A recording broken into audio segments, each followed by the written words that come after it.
کچھ پارے کو پڑھا،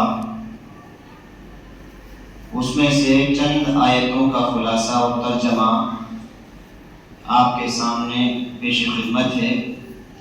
اللہ رب العالمین نے ارشاد فرمایا، یا ایھا الرسول بلغ ما انزل الیک من ربک وان لم تفعل فما بلغت رسالتہ۔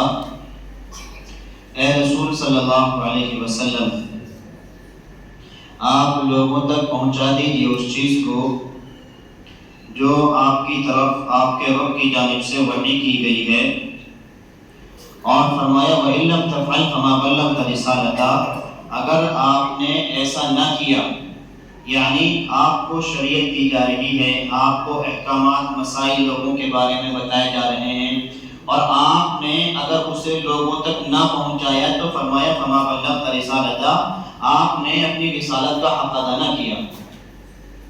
دیکھیے اللہ رب العالمین نے نبی کریم صلی اللہ علیہ وسلم کو مبعوث اس لیے کیا تاکہ لوگوں کو گمراہیوں سے نکال کر کے نیکیوں کی طرف، ہدایت کی طرف لے کر کے آئیں۔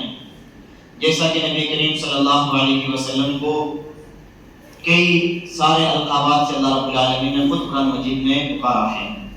معلوم ہوتا ہے کہ اگر یہ مقصد جو شریعت کو پہنچانے کا مقصد تھا، اللہ کے نبی سے بھی اس بارے میں اگر کوئی چوک ہوتی تو اللہ تعالیٰ کہہ رہا ہے کہ آپ اپنی رسالت کا حق ادا نہیں کرتے۔ اور نبی کریم صلی اللہ علیہ وسلم کی حدیث مبارک بلغوا عنی ولو آیا، کہ تم تک اگر میری کوئی ایک آیت پہنچتی ہے تو تم اسے لوگوں تک پہنچا دو۔ اب اگر ہم لوگوں تک دین نہیں پہنچاتے یا شریعت لوگوں تک نہیں پہنچاتے یا حق ہمارے پاس ہے اسے صرف ہم اپنے تک سمیٹے ہوئے ہیں، نہیں لوگوں کو بتاتے، تو ہم خود اس بارے میں غور کریں کہ ہم اللہ رب العالمین کی کتنی شدید پکڑ میں آنے والے ہیں، یا کتنا سخت عذاب میں ہم اللہ رب العالمین کی ملوث ہو رہے ہیں۔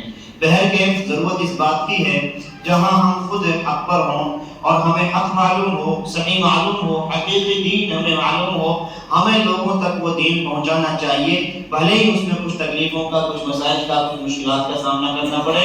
اگر سامنا کرنا پڑتا ہے تو رب کریم ان تمام چیزوں میں اپنے بندوں کی مدد بھی کرتا ہے۔ جیسا کہ آیت کریمہ سے معلوم ہے واللہ یعصمک من الناس، اللہ رب العالمین نے کہا کہ اللہ تعالیٰ آپ کو بچا لے گا۔ کس طریقے سے بچا لے گا؟ یہ معجزانہ طریقہ اور اللہ رب العالمین کا خاص طریقہ وہ اللہ تعالیٰ بہتر جانے۔ بہرکیف اللہ رب العالمین اپنے بندوں کی مدد کرتا ہے۔ آگے پارے میں اللہ رب العالمین ارشاد فرمایا لَتَجِدَنَّ أَشَدَّ النَّاسِ عَدَاوَةً لِلَّذِينَ آمَنُوا الْيَهُودَ وَالَّذِينَ أَشْرَكُوا، کہ نبی کریم صلی اللہ علیہ وسلم آپ سب سے زیادہ سخت مسلمانوں کے دشمن ان لوگوں کو پائیں گے جو یہودی ہوتے ہیں۔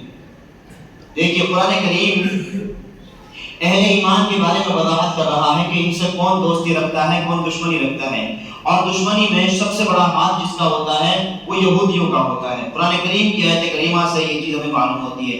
اور فرمایا والذین اشرکوا، اس کے بعد وہ لوگ جو مشرک ہیں، وَلَتَجِدَنَّ أَقْرَبَهُم مَّوَدَّةً لِّلَّذِينَ آمَنُوا الَّذِينَ قَالُوا إِنَّا نَصَارَىٰ، اس کے بعد ان لوگوں کو پائیں گے جو ان کو نصارہ کہا جاتا ہے۔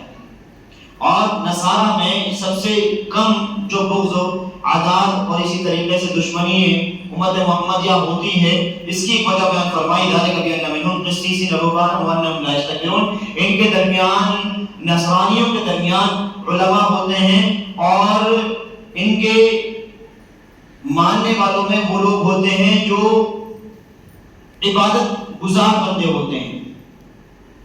ان میں سے جو علماء اور عبادت گزار بندے ہوتے ہیں وہ استکبار نہیں کرتے ہیں۔ استکبار کہا جاتا ہے اس چیز کو کہ انسان نے حق کو سنا، سچ کو، صحیح کو سنا، قرآن کو سنا، حدیث کو سنا، اور ایک کان سے سنا دوسرے سے نکال دیا، اسی کو استکبار کہا جاتا ہے۔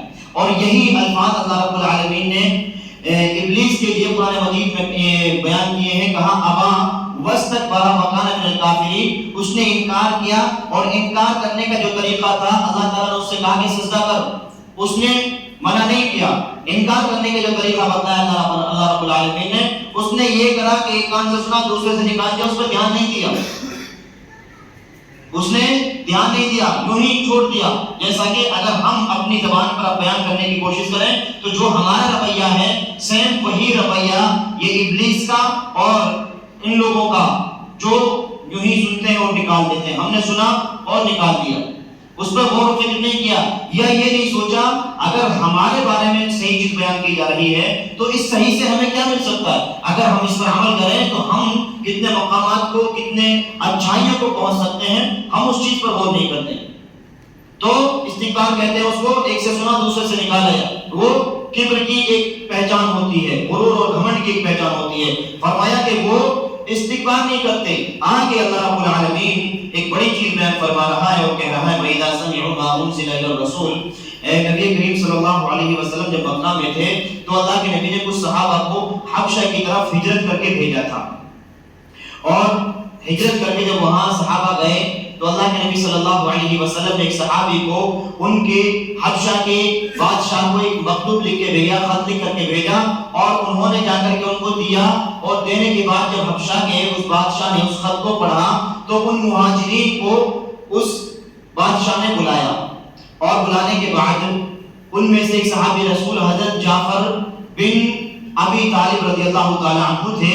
بلانے کے بعد اپنے انہی رہبان اور قسیسین, اپنے علماء, اپنی قوم کے علماء اور زاہد اور عابد لوگوں کو بلایا. تمام لوگ جب آ گئے تو کہا کہ تم قرآن کریم پڑھ کر کے سناؤ. قرآن کریم جب حضرت جعفر بن ابی طالب نے پڑھ کر کے سنایا, اس میں سورہ مریم انہوں نے سنائی. تو جب سورہ مریم کو ان لوگوں نے سنا تو اس واقعے کو قرآن کریم نے ذکر کیا ہے اور کہا ہے کہ سورہ مریم جو سورت ہے عیسیٰ علیہ السلام کے بارے میں کئی سارے مسائل اس کو بیان کیے ہیں. کہا اذا سمعوا ما انزل الى الرسول, جب ان لوگوں نے سنا اس قرآن کریم کو, ترى اعینهم تفیض من الدمع, ان کی آنکھوں میں آنسو بھر آئے, آنکھوں سے آنسو ان کی بہنے لگے, آنسو جھلکنے لگے. یعنی کہ وہ لوگ مسلمان نہیں تھے, وہ لوگ نصرانی تھے, اور جب انہوں نے قرآن کریم کو سنا, وہ لوگ عیسائی تھے, انہوں نے قرآن کریم کو سنا تو قرآن کریم نے ان کے ذہنوں پر اثر کیا, اور ان لوگوں نے کہا کہ ہو بہو ایک دن کا اٹھایا اور کہا کہ اس دن کے میں جتنا وزن یا جس قدر دن کا دیکھا جاتا ہے, ہم نے جو نشانی حضرت عیسیٰ کی پڑھی ہیں ان میں کوئی بھی غلط اس کتاب میں نہیں بتائی گئی ہے. جو نشانیاں بتائی جا رہی ہیں تمام کو ہم نے صحیح پڑھا ہے. اور یہ سن کر کے ان لوگوں کی آنکھوں میں آنسو بھر آئے, اور آنکھوں میں آنسو بھرانے کا مطلب کیا تھا, ان کے دلوں پر اثر ہو رہا تھا, ان کے دلوں پر اثر ہو رہا تھا, اور اس اثر کا اثر آنکھوں سے ظاہر ہو رہا تھا کہ ان کی آنکھیں رو رہی تھی. اب غور کرنے کی یہاں ایک بات یہ ہے, ایک غیر شخص جو مسلمان نہ ہو وہ قرآن کریم کو سنے اور سن کر کے قرآن کریم اس پر اثر کرتا ہے. اسی طریقے سے ہم نے حضرت عمر بن خطاب کے واقعے کو پڑھا اور سنا ہوگا.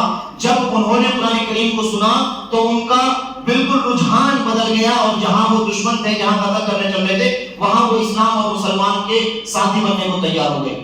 ان کی آنکھوں سے آنسو ٹپکنے لگے اور خوب زیادہ رونے لگے. من الدمع مما عرفوا من الحق, اللہ رب العالمین نے کہا یہ آنکھوں میں آنسو اس لیے آئے کہ انہوں نے حق کو پہچان لیا تھا. کیا حق تھا؟ حق یہ تھا کہ یہ جو کتاب, یہ جو کلام ہے, یہ اللہ رب العالمین کی طرف نازل کرتا ہے, یہ کلام حقیقی کلام ہے. اور فرمائی یقولون ربنا آمنا فاکتبنا مع الشاہدین, ان لوگوں نے کہا کہ ہمارا رب آمنا فاکتبنا, ہمیں بھی تو لکھ لے ان لوگوں میں لیے جو شاہدین ہیں, صالحین ہیں, جو مومن ہیں, ہمیں بھی تو ان میں لکھ لے, ہم بھی کیا کرتے ہیں, ایمان لاتے ہیں. ایک آیت کو, تھوڑی سی صورت کو سننا اور لوگوں کی زندگیوں کو بدل دینا. یہاں آج کا مسلمان ہر خطبے میں سنتا ہے, ہر صبح اور شام سنتا ہے, ہر نماز میں سنتا ہے, اور اگر اسے چند پیسے کمانے کی دھن ہے تو اس کے وہ چند پیسے اس کے ایمان پر غالب آ جاتے ہیں. ہوتا نہیں ہوتا, اس کے من کی سوچ اگر یہ ہے کہ نہیں مجھے گھر میں جا کر کے لیٹنا ہے, اس کا لیٹنا اس کے ایمان پر حاوی آ جاتا ہے. اس کی سوچ اگر یہ ہوتی ہے نوجوان ہے مجھے موبائل چلانا ہے, تو اس کا موبائل چلانا اس کے ایمان کو خرید دیتا ہے. کیا یہ حقیقت نہیں ہے؟ یہاں دوسرے لوگ تھوڑی سی آیتوں کو سن لیں تو وہ اپنی اپنی زندگیوں کو بدلنے پر تیار تھے. صحابہ جہاں ایک دوسرے کے دشمن ہوا کرتے تھے اور لمبی جنگ لڑنے کو تیار ہوا کرتے تھے، وہاں صرف ایک بار ایک آیت کریمہ نازل ہو جائے وہ لوگ تمام کے تمام بدلنے کو تیار ہو جاتے تھے. فرمایا وما لنا لا نؤمن بالله وما جاءنا من الحق. اے اللہ تعالیٰ ہم کیوں اس چیز کو قبول نہ کریں جبکہ ہمارے پاس حق آ گیا ہے. ونطمع ان يدخلنا ربنا مع القوم الصالحين. اللہ اب ہماری جو کوشش ہے، ہماری جو چاہت ہے، ہم جس چیز کے متمنی ہیں وہ یہ ہے کہ ہم صالحین میں سے ہو جائیں. فَأَصَابَهُمُ اللَّهُ بِمَا قَالُوا. دیکھیے ان لوگوں کا رونا، ان کا زبانوں سے اقرار کرنا اور حق کو مان لینا، اور رب کریم کا آگے انعام اللہ رب العالمین نے بیان فرمایا فَأَصَابَهُمُ اللَّهُ بِمَا قَالُوا جَنَّاتٍ تَجْرِي مِن تَحْتِهَا الْأَنْهَارُ. جو کچھ ان لوگوں نے کہا اس کے بدلے میں اللہ رب العالمین ان کے لیے جنت دے گا.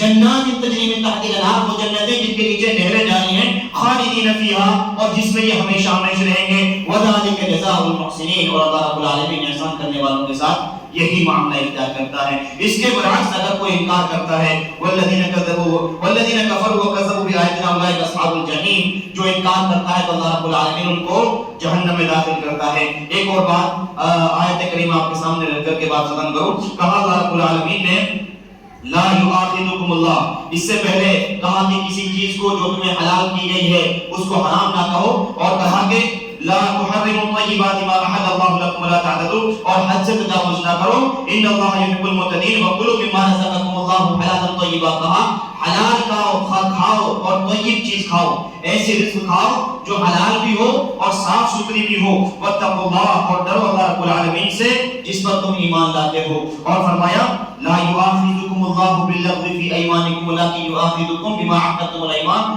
جو تم قسمیں اپنی زبان سے کھاتے ہو، جو قسمیں انسان کھاتا ہے اس کی 3 قسمیں بیان کی جاتی ہیں. اس کی 3 قسمیں ہیں. ایک قسم جسے انسان بات بات پر اللہ کی قسم ہے، اس نے کہا ہاں میں نے کھانا کھا لیا اللہ کی قسم، میں سویا تھا اللہ کی قسم، ایسے بات بات پہ وہ قسم کھاتا ہے، یہ قسم ہے. کہا اللہ رب العالمین نے اگر بات بات پر قسم کھاتے ہو تمہاری عادتیں خراب ہیں، ان کو صحیح کرو، لیکن اگر ایسی قسم ہے تو اس کا تمہیں کوئی مواخذہ نہیں دینا پڑے گا، اس کا کوئی اللہ تعالیٰ کے یہاں پکڑ نہیں ہے. اگر یوں ہی جانے انجانے میں قسمیں کھا رہا ہو عادت کے طور پر تو اس کی کوئی اللہ رب العالمین کے یہاں پکڑ نہیں ہے. لیکن ایک قسم دوسری ہے جسے انسان دھوکہ دینے کے لیے کھاتا ہے، جسے انسان جھوٹ بول کر کے کھاتا ہے، اپنا سامان فروخت کرتا ہے، کوئی چیز بیچنی ہے، چیز میں خرابی ہے اور اسے اچھی کر کے پیش کرتے اور وہ قسمیں کھائے نہیں. قسم خدا کی بہت اچھی چیز ہے. کہا یہ قسم جو ہے نا، یہ قسم اس کا کوئی کفارہ بھی نہیں ہے. اس کا کفارہ یہ ہے کہ تم توبہ کرو اور سامنے والا کا حق اسے جا کر دے دو. اس کا کفارہ تم سامنے والے کے ساتھ جو دھوکہ کیا گیا ہے، جو غلطی تم نے سامنے والے کے ساتھ کی ہے، اس کی بھرپائی اس کے ساتھ کرو، اور اس کے بعد کیا ہے اللہ رب العالمین سے توبہ کرو. اور ایک قسم جسے انسان اپنی بات میں تاکید کے لیے بولتا ہے، کوئی بھی بات ہے اور اس میں تاکید کے لیے بولتا ہے انسان، جیسا کہ کوئی بھی کام انسان کرنا ہے اور غلط کے لیے قسم اس نے کھا لی تو اس کے لیے کفارہ بتلایا کہ جیسے انسان قسم کھانے کے نہیں اللہ کی قسم اپنے باپ سے میں بات نہیں کروں گا، اب اس کی قسم پہ اڑا رہنا، اور دوسری یہ کہ باپ سے بات نہیں کرنا. فرمایا قسم کو توڑ دو، قسم کا کفارہ ادا کر دو. قسم کا کفارہ کیا ہے؟ فکفارتہ اطعام 10 مساکین. اور فرمایا اس کا مواخذہ بھی ہوگا، اس کا مواخذہ ہوگا، اور اس کا کفارہ کیا ہے؟ تمہیں 10 مسکین کو کھانے کھلانا ہے، 10 مسکینوں کو کھانا کھلانا ہے. او من اوسط ما تطعمون اهلیکم او کسوتهم او تحریر رقبہ، یا پھر ان کو کپڑے پہنانا ہے. فمن لم یجد فصیام 3 ایام، اور کچھ ان میں سے نہ پاؤ تو پھر کیا ہے 3 روزے رکھنے ہیں. یہ قسم کے بارے میں اس سے پہلے اور چیز واضح کرتے ہیں. قسم کسی بھی مسئلے میں کھائی جاتی ہے تو صرف اللہ کی قسم کھائی جاتی ہے، اور اللہ کی قسم کے علاوہ انسان کسی دوسرے کی قسم کھاتا ہے تو وہ اللہ تعالیٰ کے ساتھ شرک کرتا ہے. جیسا کہ اللہ کے نبی کی حدیث ہے من حلف بغیر اللہ فقد اشرک، جس نے اللہ کے علاوہ کسی کی قسم کھائی اس نے اللہ کے ساتھ شرک کیا.